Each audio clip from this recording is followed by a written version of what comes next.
नमस्कार, मैं प्रकाश कुमार। वरिष्ठ पत्रकार पूर्ण प्रसून वाजपेयी का यूट्यूब चैनल बंद कर दिया गया है। यूट्यूब पे पूर्ण प्रसून वाजपेयी के 50 लाख से भी ज्यादा सब्सक्राइबर थे। तो आज के वीडियो में हम पूर्ण प्रसून वाजपेयी के यूट्यूब चैनल बंद होने के कारणों पे बात करेंगे कि आखिर पूर्ण प्रसून वाजपेयी का चैनल क्यों बंद कर दिया गया और क्या अब रवीश कुमार और ध्रुव राठी के ऊपर भी खतरा मंडराने लगा है। आखिर सरकार ने इतना बड़ा फैसला क्यों लिया, लेकिन उससे पहले कि हम उसके कारणों की पड़ताल करें, अगर आप हमारे चैनल पर नए हैं तो पहले आप चैनल को सब्सक्राइब कर दीजिए। उसके बाद हम इसके बारे में डिटेल में बात करेंगे। दरअसल पूर्ण प्रसून वाजपेयी किसी पहचान की मोहताज नहीं है। 30 वर्षों से इलेक्ट्रॉनिक और प्रिंट मीडिया में काम करते रहे हैं और देश का शायद ही कोई ऐसा नागरिक हो जो पूर्ण प्रसून वाजपेयी को चेहरे से नहीं जानता हो। अक्सर वो आज तक एबीपी न्यूज और बड़े संस्थानों में दिखाई देते रहे, बड़े बड़े टीवी चैनलों के लिए काम करते रहे और बड़े बड़े अखबारों के लिए भी लिखते रहे। जनता के मुद्दे सरकारों के सम्मुख उठाते रहे और अक्सर सरकार पर सवाल खड़ा करते रहे। लेकिन लगता है कि सरकारों पर सवाल खड़ा करना ही पूर्ण प्रसून वाजपेयी के ऊपर भारी पड़ गया। और दुष्यंत कुमार का एक शेर भी है कि मत कहो आकाश में कोहरा घना है। यह किसी की व्यक्तिगत आलोचना है। शायद इसी आलोचना के कारण अभी की तत्कालीन सरकार ने पूर्ण प्रसून वाजपेयी का यह चैनल बंद करने का निर्णय ले लिया। पूर्ण प्रसून वाजपेयी मीडिया की दुनिया में कोई नया नाम नहीं है। जिस समय मीडिया इलेक्ट्रॉनिक मीडिया के रूप में भारत में उभर रहा था, उसी समय आज तक से लेकर एनडी टीवी तक को शुरू करने में पूर्ण प्रसून वाजपेयी का अहम योगदान रहा है। आप अक्सर उन्हें आज तक 10 तक शो होस्ट करते देखते होंगे, जिस समय वो लगातार 10 तक शो के माध्यम से सरकारों के ऊपर सवाल खड़ा करते रहते थे। उसके बाद 2014 में जैसे ही सत्ता चेंज हो गई, मोदी सरकार की तिरछी निगाहें पड़ने लगी और उसका असर यह हुआ कि आज तक से पूर्ण प्रसून वाजपेयी की छुट्टी कर दी गई।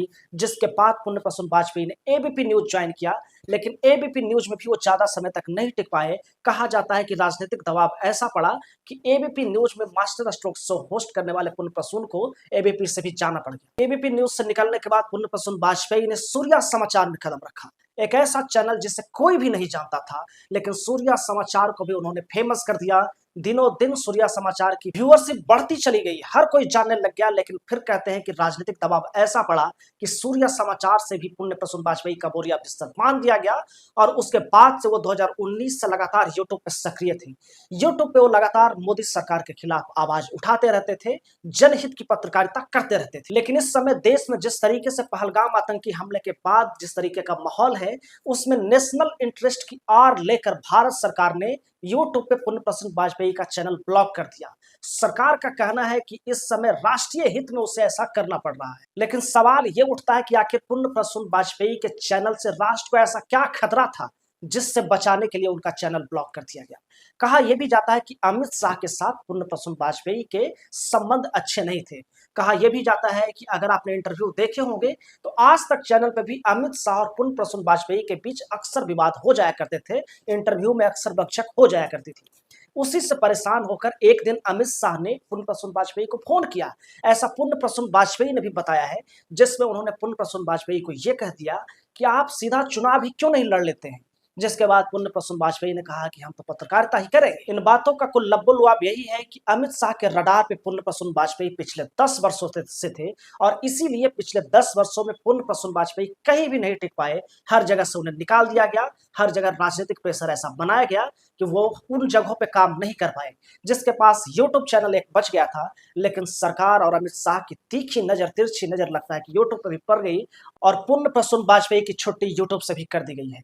लेकिन उसके बाद से ही सवाल ये उठने लगे हैं कि क्या सरकार राष्ट्रीय इंटरेस्ट का आड़ लेकर लोकतांत्रिक आवाजों को कुचलना चाहती है। इसके बाद से ही ये सवाल भी उठने लगे हैं कि क्या रवीश कुमार, जो कि वरिष्ठ पत्रकार हैं और लगातार अपने यूट्यूब चैनल से पत्रकारिता करते रहते हैं, क्या उनके चैनल को भी बंद कर दिया जाएगा? क्या अजीत अंजुम के भी चैनल को बंद कर दिया जाएगा और क्या ध्रुव राठी के भी चैनल पर रोक लगा दी जाएगी? दरअसल आप जानते ही हैं कि 2014 के बाद इस देश में पत्रकारिता करना कितना मुश्किल हो गया। 2014 के बाद पत्रकारिता में दो धारा विकसित हुआ। एक धारा जो कि सरकार की गोद में बैठ गया और 90% से अधिक पत्रकार सरकार की गोद में बैठे हुए हैं और यही कारण है कि उन्हें गोदी मीडिया कहा जाता है। भारत में लगातार मीडिया का स्तर गिरता गया और इस कदर गिरा कि आज भी इस साल जब पत्रकारिता की रैंकिंग पूरी दुनिया में आई है तो भारत का नंबर 151वां है। इस रैंकिंग से आप अंदाजा लगा सकते हैं कि भारत में पत्रकारिता किस दौर में जी रही है। रवीश कुमार, जो कि लगातार सरकारों से सवाल पूछते रहे, लेकिन 2019 के बाद जिस तरीके से उनके चैनल को अडानी ने खरीद लिया, उसके बाद उनके पास भी इस्तीफा देने के अलावा कोई ऑप्शन नहीं बचा। रवीश कुमार ने एक इंटरव्यू में दुखी होते हुए ये बताया था कि ये बड़े दुख की बात है कि आज देश में कोई एक चैनल नहीं बचा है जो कि मुझे नौकरी दे सके। और इस कड़ी में सिर्फ पुण्य प्रसून वाजपेयी और रवीश कुमार की नौकरी नहीं गई, बल्कि अभिसार शर्मा, अजित अंजुम, साक्षी जोशी, रोहिणी सिंह जैसे सरीखे अधिकतर नाम आए, जिन्हें कि लगातार अपने अपने चैनलों से बाहर निकलना पड़ा और अपने अपने यूट्यूब चैनलों पे आना पड़ा। जिसके बाद ये सारे पत्रकार यूट्यूब के जरिए ही अपनी क्रांति की मशाल जगमगा रहे थे, सरकार के खिलाफ सवाल उठा रहे थे और जनता के सवालों को लगातार उठा रहे थे। उसके बाद से ये देखा जा रहा था कि सरकार इन्हें कैसे कंट्रोल करेगी, क्योंकि मीडिया को तो सरकार ने कंट्रोल कर लिया था, वहां लगातार सरकार के पक्ष की बातें होने लगी थी। इस समय आप किसी भी चैनल पे चले जाएं, हर जगह सरकार की जय जयकार होती है, हर जगह प्रधानमंत्री और गृह मंत्री की जय जयकार होती है। लेकिन यूट्यूब एक ऐसा मंच बन गया था जहां की सरकारों के ऊपर सवाल खड़े किए जाते थे, आज भी खड़े किए जा रहे हैं। तभी से सरकार की टेढ़ी नजर यूट्यूबरों पर पड़ गई थी और 2024 के इलेक्शन में कहा जाता है कि इन यूट्यूबर्स पत्रकार ने बड़ा असर छोड़ा था, जिसके कारण की बीजेपी की सीटें घटी थी और इनके इलेक्शन में प्रभाव के कारण ही बीजेपी बहुमत में नहीं आ पाई थी। इसके बाद लगातार ये कहा जा रहा था कि सरकार कोई ऐसा बिल लेकर आएगी जिससे इन यूट्यूबरों पे लगाम लगाई जाएगी, लेकिन वो ऐसा कुछ अभी तक नहीं हुआ था। लेकिन पहलगाम आतंकी हमले के बाद सरकार के पास एक बहाना मिल गया कि वो नेशनल इंटरेस्ट में इन चैनलों के खिलाफ कार्रवाई कर रही है। नेशनल इंटरेस्ट एक ऐसा सब्जेक्ट हो जाता है जिसकी कोई परिभाषा ही नहीं। किस बात पे आपके चैनल को ब्लॉक कर दिया जाए, बंद कर दिया जाए, कह नहीं सकते हैं। कौन सी बात सरकार को खराब लग जाए और नेशनल इंटरेस्ट में उस चैनल को बंद कर दिया जाए, कहा नहीं जा सकता है। लेकिन सवाल उठता है कि क्या नेशनल इंटरेस्ट की आड़ लेकर इन लोकतांत्रिक आवाजों को दबा दिया जाना चाहिए? फिर तो इस देश में कोई पत्रकार सरकार के ऊपर सवाल ही नहीं उठा पाएगा कि नेशनल इंटरेस्ट के तवे वो दल जाए। लेकिन क्या नेशनल इंटरेस्ट की आड़ लेकर सरकार इन लोकतांत्रिक आवाजों को दबा रही है? क्या ये सही है? अगर ये सही है, फिर तो इस देश में कोई भी पत्रकार किसी भी आवाज को नहीं उठा पाएगा। कहीं भी जनता करा रही होगी, कोई उसकी बात को आगे नहीं पहुंचा पाएगा, क्योंकि सरकार कब उस चैनल के ऊपर कार्रवाई कर दे कहा नहीं जा सकता है। फिर तो वही न्यूज कवर किए जाएंगे जो कि सरकारों को अच्छा लगता है। क्या आप ऐसी मीडिया चाहते हैं? और क्या एक लोकतांत्रिक देश में ऐसा किया जाना चाहिए? अक्सर ये कहा जाता है कि मीडिया लोकतंत्र का चौथा स्तंभ है, लेकिन क्या चौथा स्तंभ अपनी जिम्मेवारी का पूरा निर्वहन कर रहा है? और क्या इसे पूरा निर्वहन करने के लिए दिया जा रहा है? आज से 2 दिन पहले भी एक बड़े चैनल 4PM नेटवर्क को भी इसी तरह से सरकार ने ब्लॉक कर दिया।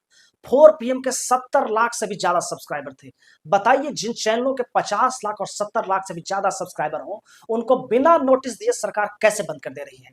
पुण्य प्रसून वाजपेयी को भी कोई नोटिस नहीं दिया गया और उनके चैनल को सीधा आज से बंद कर दिया गया, जिसके बाद से ही लोग ट्विटर के ऊपर सवाल उठाने लगे कि आखिर ये क्या हो रहा है।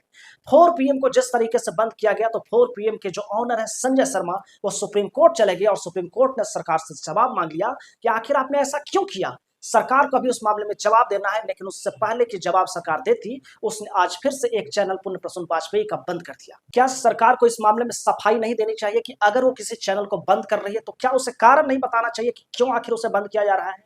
और उसे बंद करने से पहले उस यूट्यूब चैनल के मालिक को क्यों नहीं नोटिस दिया जा रहा है? अगर पुण्य प्रसून वाजपेयी का चैनल सरकार बंद भी करना चाहती थी, तो क्या उससे पहले पुण्य प्रसून वाजपेयी को कोई नोटिस दिया गया? क्या 4PM नेटवर्क के चैनल को कोई नोटिस दिया गया? बिना नोटिस सरकार इन चैनलों को कैसे बंद कर सकती है?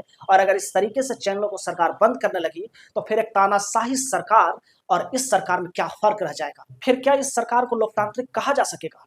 ये सवाल बहुत बड़ा है। आप खुद सोचिए कि आपके आसपास उन पत्रकारों की आवाज अगर बंद कर दी जाएगी, जो रोज आपके मुद्दे उठाते हैं, जो आपकी समस्याओं को उठाते हैं, आपकी समस्याओं की बात करते हैं, आपको किसी मामले में कोई दुख ना हो उसके लिए आपके मामलों को आगे लेके चलते हैं, अगर उनके चैनलों पर कार्रवाई होने लग जाएगी, तो फिर इस देश में आम लोगों की बात कौन करेगा? कहा जाता है कि किसी भी सरकार के काम का मूल्यांकन उस समय की मीडिया के हाल से करना चाहिए।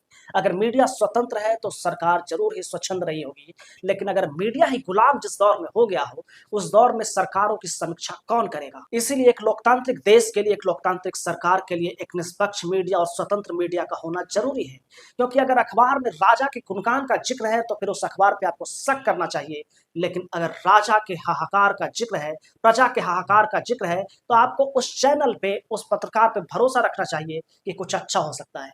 अगर पत्रकार और मीडिया चैनल से सही जानकारी नहीं देंगे, जनता के दुखों को आगे नहीं बताएंगे, क्या समस्याएं आ रही हैं उसे नहीं उठाएंगे, तो सरकारों को कैसे पता चलेगा कि कहां पे क्या दिक्कत है? अगर सरकार इस तरीके से अपने विरोधी आवाजों को बंद करने लग जाएगी, तो फिर इस देश में एक आवाज बन जाएगी, और किसी भी देश के लिए एक तरह की आवाज कभी भी सही नहीं होती है। ऐसे में पुण्य प्रसून वाजपेयी का ये चैनल बंद किया जाना एक बहुत ही गलत फैसला है और इस पे आप क्या सोचते हैं कमेंट करके जरूर बताइएगा।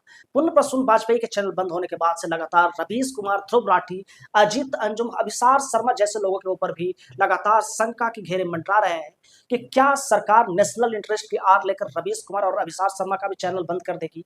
क्या अगर वो ऐसा करती है तो क्या ये एक सही कदम होगा? आप ही बताइए। अगर जनता उन्हें यूट्यूब पे देखना चाहती है, सुनना चाहती है, तो फिर सरकार को क्या दिक्कत है? क्या उन्हें उसके ऊपर कार्रवाई करने का कोई हक है? और अगर इस तरीके से कार्रवाई की जाएगी जहां की यूट्यूब चैनल जिनका है उनको अपना पक्ष रखने की मोहलत नहीं दी जाएगी, तो क्या ये गलत नहीं हो रहा है? क्या ये न्याय के अधिकार का भी उल्लंघन नहीं है? ये न्याय कहता है कि दोनों पक्षों को पहले बराबर से सुन लिया जाए, उसके बाद फैसला होना चाहिए। लेकिन जिस तरीके से एक तरफा पुण्य प्रसून वाजपेयी के चैनल को बंद किया गया है, वो कहीं ना कहीं एक बार फिर से मीडिया के ऊपर एक करारा तमाचा सरकार की ओर से लगाया गया है। ये उसी कड़ी में देखा जा रहा है कि पत्रकारिता जो कि जिसका कभी भी कोई स्वर्ण नहीं रहा, लेकिन वो इस तरीके से गर्त में गिर जाएगी उसकी भी कल्पना नहीं की जा रही है। और सरकार इस तरीके से उसे अपने घुटनों में लाना चाहती है, उसकी भी कल्पना करना ही पड़ेगी। बेकार बात है। अब देखना दिलचस्प होगा कि पुण्य प्रसून वाजपेयी इस पूरे मामले पे क्या फैसला लेते हैं। क्या पुण्य प्रसून वाजपेयी अब सुप्रीम कोर्ट जाएंगे, जिस तरीके से 4 PM नेटवर्क के संजय शर्मा सुप्रीम कोर्ट चले गए? क्या अब पुण्य प्रसून वाजपेयी के पास कोई रास्ता बच गया है ये चैनल बचाने के लिए? और अगर क्या इस तरीके से एक्शन सरकार लेंगी तो स्वतंत्र आवाजों को तो दफना दिया जाएगा। क्या यह सही है?